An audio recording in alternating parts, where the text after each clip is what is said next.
સંન્યાસ નિર્ણય. 14મો ગ્રંથ, 22 શ્લોક. નરહરિ સંન્યાસી બદ્રિકાશ્રમમાં મળ્યા અને સંન્યાસ ધર્મ વિશે જયારે પૂછે છે અને ત્યારે સંન્યાસ નિર્ણય નામનો ગ્રંથ ભણાવ્યો છે. અત્યારના સમયમાં શું સંન્યાસ ઉચિત છે? અને જો ઉચિત છે તો કેવો સંન્યાસ લેવો? શું ખાલી ભગવા પહેરવા માત્રથી સંન્યાસી થઈ જવાય છે? તમે સંન્યાસ લઈ લો ને ભગવા પહેરી તમારે અંદર બધા ગુણ આવી ગયા કહેવાય? કારણ કે લોકો તો કપડાને આદર આપે છે કે આ પહેર્યું છે એટલે ચોક્કસ મહાત્મા છે. અને અત્યારના સમયનું માહોલ વાતાવરણ શું લાગે છે કે સંન્યાસ ઉચિત છે? ખરેખર તો જેટલા સંન્યાસી જોઈતા હતા એટલા થઈ ગયા છે. હવે તો સારા સંસારીઓની જરૂર છે દુનિયાને. સારા માતા, સારા પિતા, સારા ભાઈ, સારા બંધુ, સારા સંસારીઓ બનશો ને તો સમાજનું વધારે કલ્યાણ થશે. અને અહીંયા સંક્ષિપ્તમાં ચર્ચા કરીશ. આખા ગ્રંથનો અમુક શ્લોક લઈશ, પણ જો તમને સાર સમજાવું ને તો મહાપ્રભુજી 8 પ્રકારના સંન્યાસની વાત સંન્યાસ નિર્ણયમાં કરી છે. બધા શ્લોકોના સાર રૂપે અમુક શ્લોકો પણ લઈશું આપણે જો સમય રહેશે. સંન્યાસ માર્ગને સમજાવતા સૌથી પહેલા મહાપ્રભુજી કર્મ માર્ગના સંન્યાસને બતાવે છે કે કર્મ માર્ગ એટલે શાસ્ત્રોમાં યજ્ઞ યાગાદિનો માર્ગ. યજ્ઞને કર્મ કહેવામાં શાસ્ત્રોમાં, અને યજ્ઞોનો જે માર્ગ છે એને કર્મ માર્ગ કહેવાય. કર્મનો સિદ્ધાંત જુદી વાત છે. ગીતાજીમાં જે કર્મનો સિદ્ધાંત બતાવે એ આખું જુદું ચેપ્ટર છે. કર્મ માર્ગ એટલે યજ્ઞનો માર્ગ. અને કર્મ માર્ગી સંન્યાસ 2 પ્રકારના મહાપ્રભુજી સમજાવે છે. એક કર્મ ફળ ત્યાગ રૂપ સંન્યાસ, અને બીજો સંસારમાં જે 4 આશ્રમ બતાવ્યા છે, બ્રહ્મચર્ય, ગ્રહસ્થ, વાનપ્રસ્થ અને સંન્યાસ. જે સંન્યાસ આશ્રમ છે 4 આશ્રમોમાં એ સંન્યાસ. તો કર્મ માર્ગમાં ભગવા પહેરીને જવાની, કારણ કે યજ્ઞ કરવો હોય તો સપત્નિક યજ્ઞો છે. તમારે પરિવારમાં રહેવું પડે. કારણ કે પરિવારમાં આપણા જેટલા ઋષિઓ હતા ને બધા ગ્રહસ્થાશ્રમી જ હતા, સંન્યાસી નહોતા. તમે જેટલા, એટલે તો તમે જયારે સંકલ્પ કરો, યજ્ઞ કરો, તમને પૂછે તમારું ગોત્ર બોલો. એ ગોત્ર શું છે? સપ્તર્ષિઓમાંથી કયા ઋષિના વંશ તમે છો. એટલે આપણા ઋષિ મુનિઓ સંન્યાસી નહોતા, ગ્રહસ્થી જ હતા. સંન્યાસ માર્ગ તો પાછળથી એનો પ્રભાવ દેખાય. અને એટલા માટે જેને કર્મ માર્ગ, યજ્ઞના માર્ગમાં જવું હોય એનો સંન્યાસ શું છે? કર્મ ફળનો સંન્યાસ. કે હું જે યજ્ઞ કરું છું, ન મમ ન મમ, વારે ઘડી આપણે યજ્ઞ કરીએ ત્યારે બોલે ન મમ, મારું આમાં કાંઈ નથી, આ તો ઠાકોરજી જ કરાવે છે, પ્રભુનું જ પ્રભુને અર્પિત કરી રહ્યું છે. આ ભાવથી યજ્ઞ કરવા, ક્યાંય આસક્તિ ન રાખવી, અને બધું પ્રભુનું છે અને યજ્ઞ દ્વારા પ્રભુ સુધી પહોંચાડવાનું છે. આ કર્મ માર્ગનો સંન્યાસ કહેવાય. એટલે કે ઘર છોડીને જવાની જરૂર નથી, ઘરમાં જ રહે છે. ઘરના જ પદાર્થો, દેશ કાલ દ્રવ્ય કરતા કર્મ અને મંત્ર, 6 વસ્તુની શુદ્ધિ જોઈએ. અને ગ્રહસ્થાશ્રમમાં જ યજ્ઞ સંભવ થઈ શકે. અને રોજ એના પદાર્થ, ઘી જોઈએ, તલ જોઈએ, આ બધી સામગ્રીઓ ક્યાં લેવા જાય? ગ્રહસ્થાશ્રમીમાં. એટલે આ કર્મ માર્ગનો છે. કર્મ ફળનો ત્યાગ. જે યજ્ઞ કરું છું એ યજ્ઞથી મારે કોઈ સુખ નથી જોઈતું, સ્વર્ગ નથી જોઈતું, પરમાત્માની પ્રસન્નતા માટે કરું છું. આ કર્મ માર્ગનો સંન્યાસ. કર્મ માર્ગનો બીજો સંન્યાસ છે ચોથા આશ્રમ રૂપે, કે જયારે જીવ બ્રહ્મચારી ગ્રસ્ત કરી લે, વાનપ્રસ્થ થાય, અને પછી સંન્યાસ લઈને વનમાં જઈ અને પોતે ભેગા કરેલા એ જ્ઞાનને દ્વારા પોતાનો આત્મ ઉદ્ધાર સાધે. આ 2 પ્રકારના કર્મ માર્ગીઓના સંન્યાસ. 2 પ્રકાર છે ભક્તિ માર્ગીઓના. ભક્તિ માર્ગીઓના 4 પ્રકાર એમ તો મહાપ્રભુજી બતાવે છે. 4 પ્રકારના સંન્યાસની વાત કરી. એક, ભક્તિના અર્થે લેવામાં આવતો સંન્યાસ. એટલે કે એક ભક્તિના સાધક બની અને કથા શ્રવણ આદિ કરી અને એવા તીર્થોમાં જઈને નિવાસ કરવું જ્યાં પ્રભુની ભક્તિ થતી હોય, નિત્ય કથા થતી હોય. મારી ભીતર ભક્તિની પ્રાપ્તિ થાય, એ ભક્તિની પ્રાપ્તિ માટે ઘર છોડીને એવા સ્થાનોમાં જઈ નિવાસ કરવો. આ ભક્તિ માર્ગી સંન્યાસ.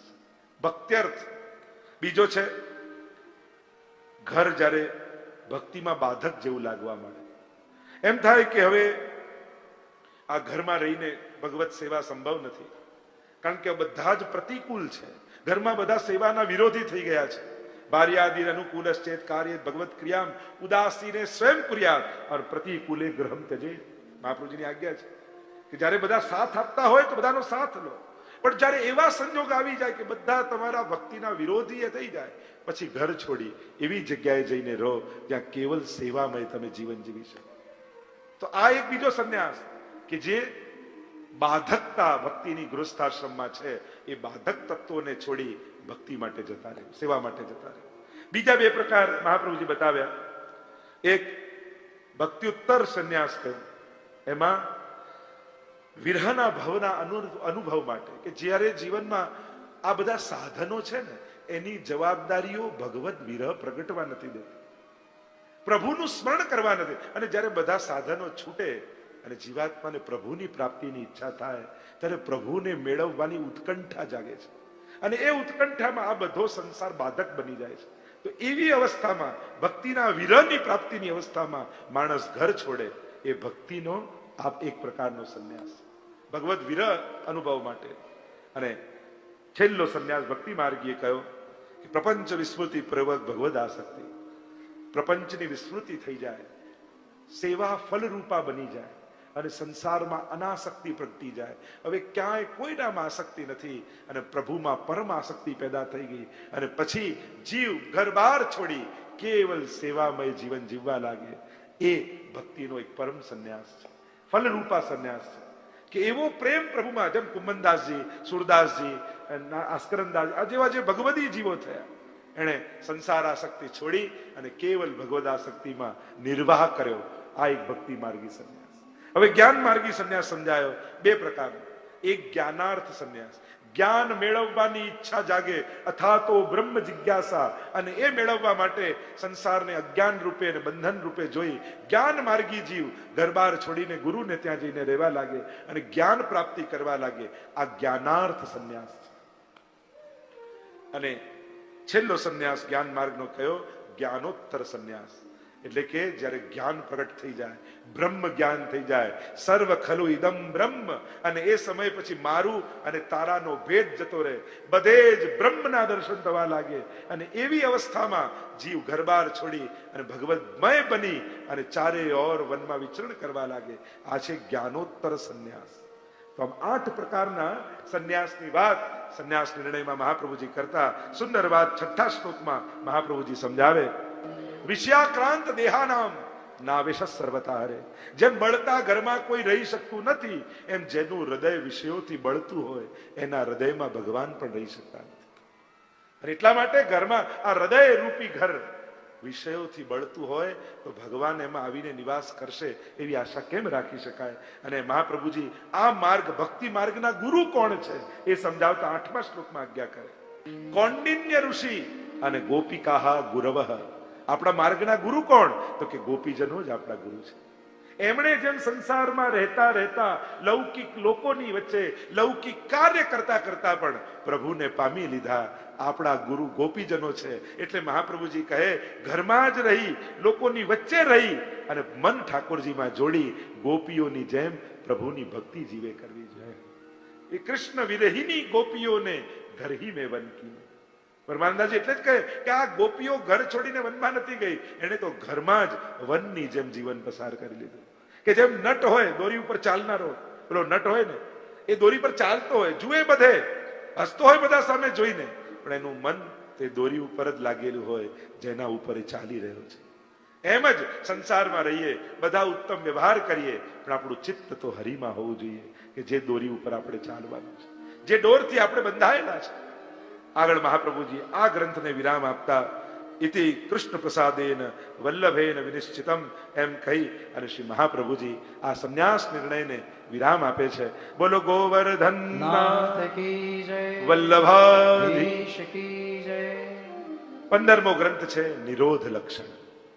અદ્ભુત ગ્રંથ છે મહાપ્રભુ.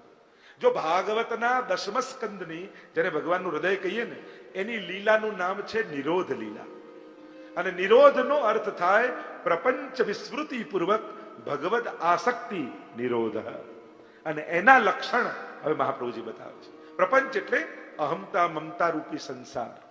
તો એ સંસારની વિસ્મૃતિ થઈ જાય અને ભગવાનમાં અનન્ય આસક્તિ થઈ જાય, એ ભગવાનની લીલાને નિરોધ લીલા કહેવાય. કે આ મનમાં પ્રભુમાં એવો પ્રેમ પ્રગટાવો કે જેથી સંસાર યાદ જ ના આવે. તો પ્રભુમાં નિરોધ. અને જે દિવસે તમારો ભગવાનમાં નિરોધ થાય એ જ દિવસે ભગવાનનો તમારામાં નિરોધ થઈ જાય. તો આ નિરોધ કોનો થયો? તો કે બ્રજભક્તોનો. એટલે મહાપ્રભુજી દુઃખ માંગે, સુખ માંગે. કહ્યું કેવું દુઃખ, ગોપીઓને કેવો નિરોધ સિદ્ધ થયો. રડતા રડતા ભગવાનમાં અનન્ય આસક્તિ થઈ. અને મહાપ્રભુજી વાત કરતા કહ્યું, મહાપ્રભુજી રાજા દુબે ને માધવ દુબે જયારે મહાપ્રભુના શરણે આવ્યા, વિનંતી કરી કે જયરાજ આ મન બધેથી છોડી ઠાકોરજીમાં કેમ લાગે? અને ત્યારે નિરોધ લક્ષણ ગ્રંથ મહાપ્રભુજી ભણાવ્યો.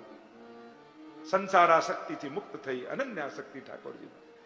અહીંયા 3 પ્રકાર, પ્રથમ દશા, મધ્યમ દશા અને ઉત્તમ દશા, આ 3 દશાનું વર્ણન અહીંયા કરવામાં આવ્યું.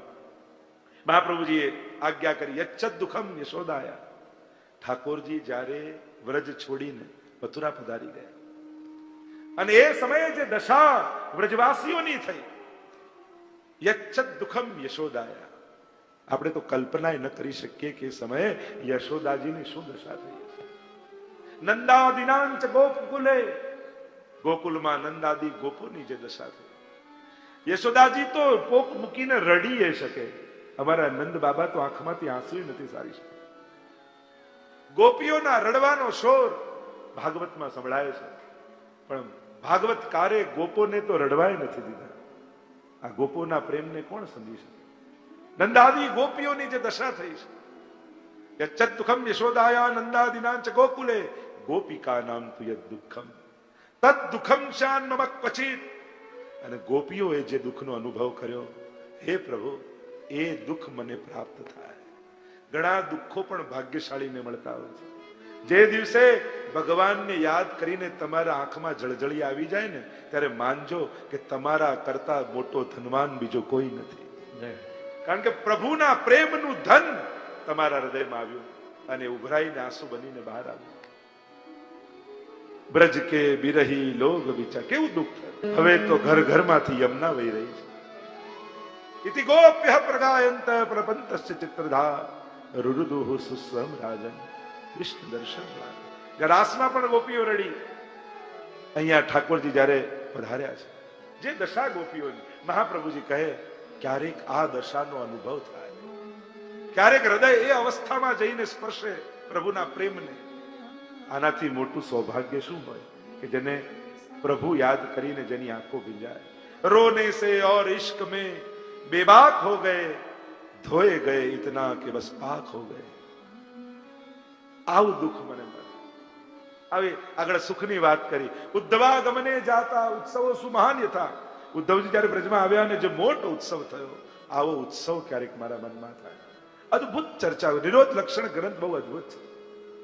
અને આ 6થા શ્લોકમાં મહાપ્રભુજી આજ્ઞા કરે છે કે આવા ગુણગાનમાં જે સુખ છે ને, એ સુખ તો દુનિયામાં બીજે ક્યાંય નથી. ગુણગાને સુખાવાપ્તિ ગોવિંદસ્ય પ્રજાયતે. ગોવિંદના ગુણગાનમાં જે સુખ છે, એ સુખ તો નિરાકાર બ્રહ્મના ઉપાસક એવા સુખદેવજીને પણ સુખનો અનુભવ ધ્યાનમાં થતો નથી. કદા આવે છે ને કે સુખદેવજી તો ઘર છોડીને જન્મતાની સાથે ભાગ્યા, વનમાં જઈને નિરાકાર બ્રહ્મનું ધ્યાન કરે છે. વ્યાસજીને થયું કે ભાગવતનો કોઈ અધિકારી હોય તો આ સુખદેવ છે, પણ એને તો નિરાકાર બ્રહ્મની ઉપાસનામાં લગ્ની લાગી છે. શું કરું? શિષ્યોને ભાગવતના શ્લોકો યાદ કરાવ્યા અને વનમાં મોકલ્યા. ફૂલો છૂટતા હોય ને ત્યારે આ શ્લોકોને ગાજો અને ફૂલો છૂટજો. અને ઋષિ પુત્રો સુંદર વાંસની છાબ લઈને આવ્યા. એક એક ફૂલ છૂટતા જાય અને મધુર મધુર શ્લોકોના ગાન કરતા. બરહા પીડમ, મયુર પીછ જેને માથે ધારણ કર્યું છે. બર એટલે મોર. અને સુખદેવજી નિરાકાર બ્રહ્મની ઉપાસનામાં લાગ્યા છે, જ્યોતનું ધ્યાન કરે છે. અને અહીંયા જ્યાં ઋષિ પુત્રો બોલ્યા બરહા પીડમ, એટલે ધ્યાનમાં ફર ફર ફર ફર ફર ફર ફરકતું મોર પીછું દેખાવા લાગ્યું. નટવર વપુ નટવત વરવત કર્ણયો કર્ણિકારમ. કોઈના કર્ણમાં સુંદર કર્ણિકારનું પુષ્પ ઝૂલતું દેખાયું. આશ્ચર્ય થયું, આવું તો પહેલા ક્યારે થયું નથી. કોણ છે જેણે મોણ પીછું ધારણ કર્યું છે? કોણ છે જેને કાનમાં કર્ણિકારનું પુષ્પ? પીતાંબર હવામાં લહેરાતું દેખાયું. કનક કપીશમ, અરે આ કોણ છે? વય જયંતિમ ચ માલામ, મધમત્તા ફૂલોની સુગંધ પવનના ઝોકાની સાથે સુખદેવજીની નાસિકામાં ગઈ. અરે આ કોની ફૂલોની માળા છે? અને એટલામાં જ્યાં વર્ણન કરી રહ્યા છે ઋષિ પુત્રો, ઠાકોરજીએ અધર પર વેણું પધરાવી અને વેણુના સ્વર ભર્યા. બિભ્રત વાંસ કનક કપીશમ વૈજયંતીમ ચ માલામ રંદ્રાન વેણોરધર સુદયા પૂરયન ગોપ વૃંદૈ વૃંદારણ્યમ સ્વપદ રમણમ પ્રાવિશદ ગીત. અને છમ છમ છમ છમ ડગલે ચાલતા પરમાત્મા સ્વચ્છંદ વિહાર કરતા વૃંદાવનમાં પ્રવેશ કર્યા. આટલું બોલ્યા અને સુખદેવજી ઉભા થયા. અરે કોણ છે આવું સુંદર બાલક? આ શ્લોક શેના છે? ઋષિપુત્રોએ કહ્યું આ તો કૃષ્ણનું વર્ણન છે અને આ શ્લોક ભાગવતજીના છે. ક્યાં મળશે? કે આપના પિતા પાસે, વ્યાસજી પાસે. અને દોડ્યા છે સુખદેવ, મારે ભાગવત ભણવું છે. તો જે ગુણગાનમાં સુખ છે, જો સુખ હોત ગોપાલ હી ગાય, જો નવ્રત તપ સંયમ કોટિક તીર્થ નાય. સત્સંગમાં જે આનંદ છે ને એવો આનંદ તો બીજે ક્યાંય. કારણ કે તીર્થમાં જવું પડે, જપ કરવા પડે, તપ કરવું પડે, પણ પ્રભુની કથા સાંભળો ને તો આપમેળે બધા કાર્યો થવા લાગે. કોઈ એક એવું સત્કર્મ ખરું કે જેનાથી બધા પુણ્યો મળી જાય? તો કે હા, પ્રભુના ગુણગાન, પ્રભુની કથા. એવું સત્કર્મ છે કે બધા પુણ્યો સહજમાં થઈ જાય. તો એ આનંદ તો ક્યાંય નથી. આગળ કહ્યું કૃષ્ણમાનાન જનાન દૃષ્ટા કૃપા યુક્તો યદા ભવે તદા સર્વ સદાનંદમ હૃદયસ્તમ નિર્ગતમ નહીં. જ્યારે ઠાકોરજી કૃષ્ણમાનાન જનાન દૃષ્ટા, હૃદયમાં તાપથી ભરેલા જીવને જુએ છે ને, ગોપીઓ જ્યારે ભગવદ વિરહમાં વ્યાકુળ બની ગઈ, ક્લિષ્ટમાનાન થઈ ગઈ, તાપાયુક્ત થઈ ગઈ. અને જ્યારે આવા જીવોને, નિસાધન જીવોને જુએ ત્યારે ઠાકોરજી એમના હૃદયમાંથી પ્રગટ થઈ સામે પ્રગટ થઈ જાય છે. કૃપા યુક્તો યદા ભવે, પ્રભુ કૃપા કરી છુપાયા હતા હૃદયમાં જ ગોપીઓને.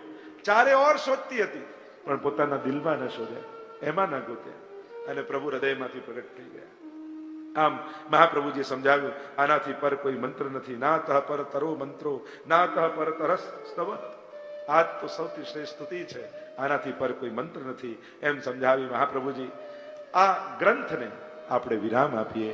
બોલો ગોવર્ધન વલ્લભાધીશ. 16મો ગ્રંથ સેવાફલ. 14 ટીકાઓ આની ઉપર છે. પ્રત્યેક આચાર્યોએ એની વ્યાખ્યાઓ કરી છે, અદ્ભુત ચર્ચાઓ છે. વિષ્ણુદાસ છીપાને આ ગ્રંથ મહાપ્રભુજી ભણાવ્યો.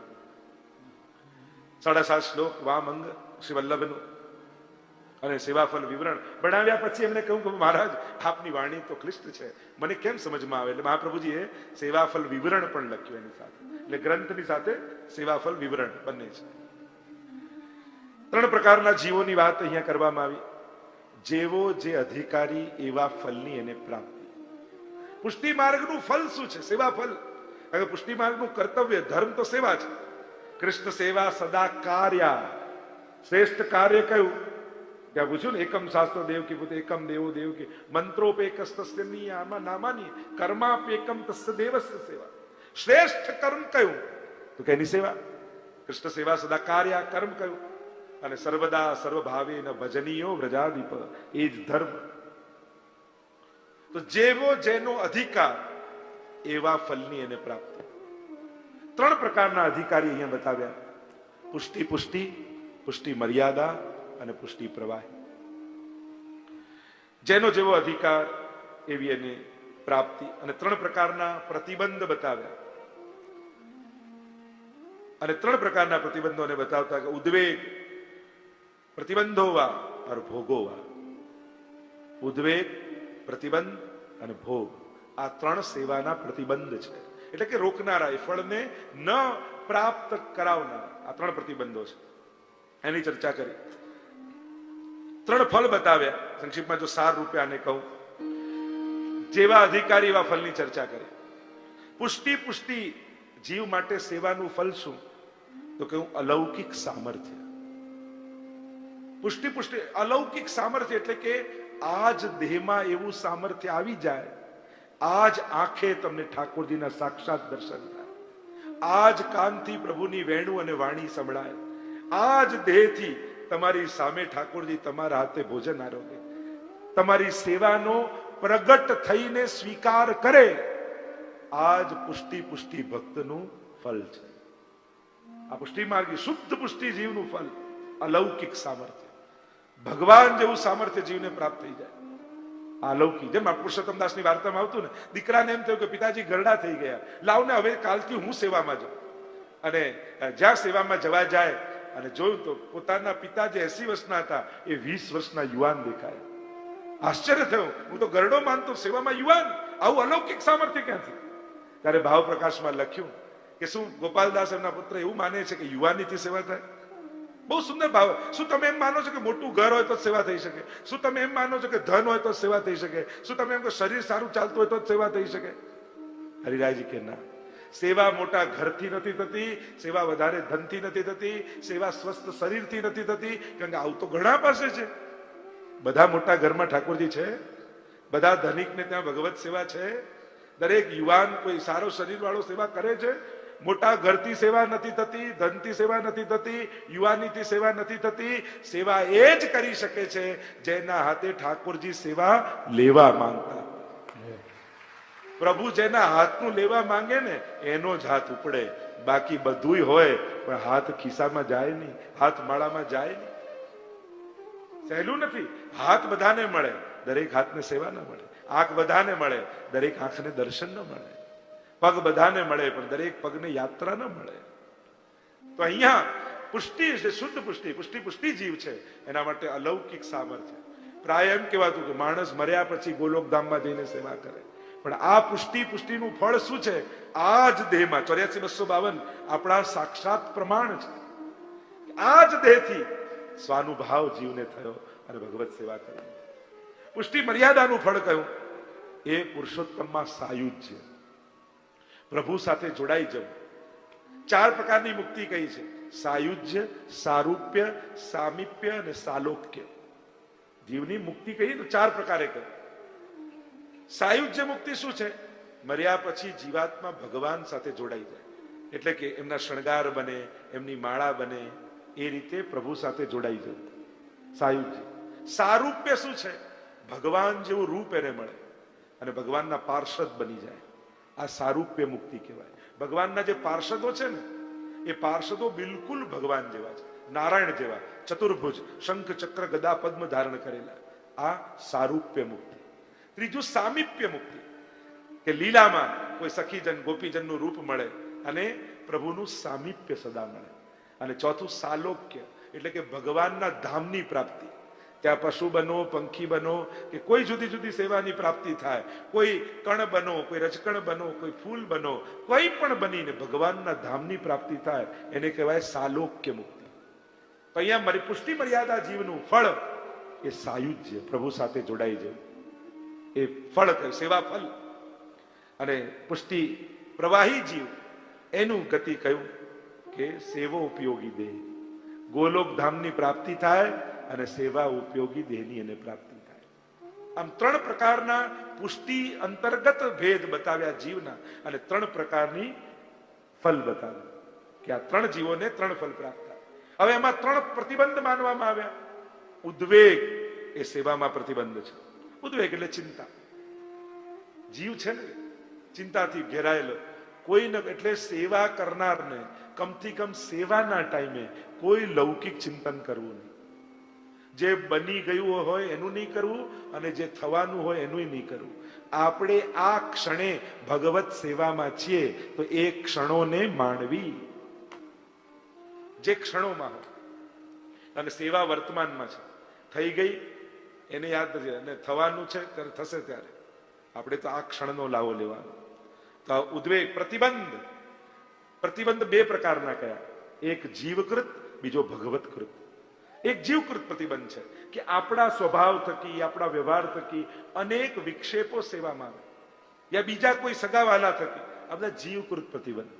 અને બીજો છે ભગવતકૃત પ્રતિબંધ. ઠાકોરજી જ ન ઈચ્છતા હોય કે આ સેવા કરે, અને ભગવતકૃત પ્રતિબંધનું કોઈ નિવારણ નથી.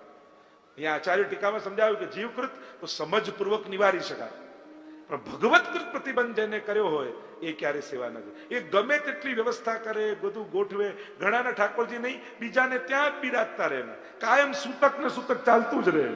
આનું ગયું તો આનું લાગ્યું, આનું ગયું તો આનું લાગ્યું. એક બે કહેતા 1 વર્ષ સુધી મારાથી સેવા ન થઈ. મેં ધન્ય છે તમને. આવી અડચણો. તો જ્યારે ભગવત કૃત પ્રતિબંધ થાય ને ત્યારે જીવના પ્રયાસો પણ કામ નથી લાગતા. ત્યારે માનવું કે ઠાકોરજી જ ઈચ્છા નથી કરતા.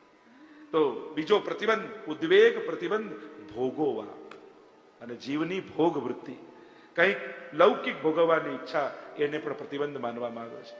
અને જીવની અંદર રહે છે આ લૌકિક પામવાની ઈચ્છા. તો આ ત્રણને પ્રતિબંધ માન્યા છે અને આ સેવાના ત્રણ ફલ અને ત્રણ પ્રતિબંધની ચર્ચા કરી.